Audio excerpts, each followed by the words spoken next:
New Zealand says it will cut greenhouse emissions by 50% by 2030 as COP26 starts. New Zealand pledged on Sunday to reduce its net greenhouse gas emissions by 50% by 2030, toughening at the start of the United Nations COP26 climate conference its previous ambitions to limit global warming.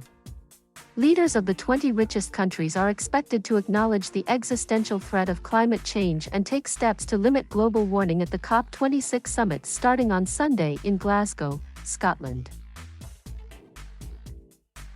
While we are a small contributor to global emissions, as a country surrounded by oceans and an economy reliant on our land, we are not immune to the impact of climate change, so it's critical we pull our weight, Prime Minister Jacinda Ardern said in a statement.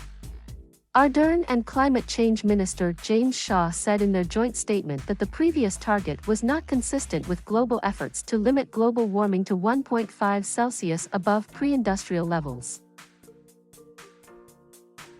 New Zealand's previous target was to bring emissions to 30% below 2005 levels by 2030. The 2015 Paris Agreement committed signatories to keeping global warming to well below 2 degrees above pre-industrial levels, and preferably to 1.5 degrees, but carbon levels in the atmosphere have since grown.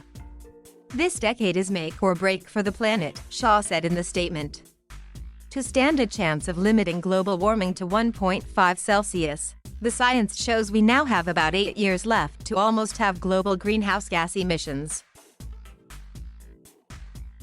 The New Zealand government has introduced several policies to lower emissions during its second term, including promising to make its public sector carbon neutral by 2025 and buy only zero-emissions public transport buses from the middle of this decade.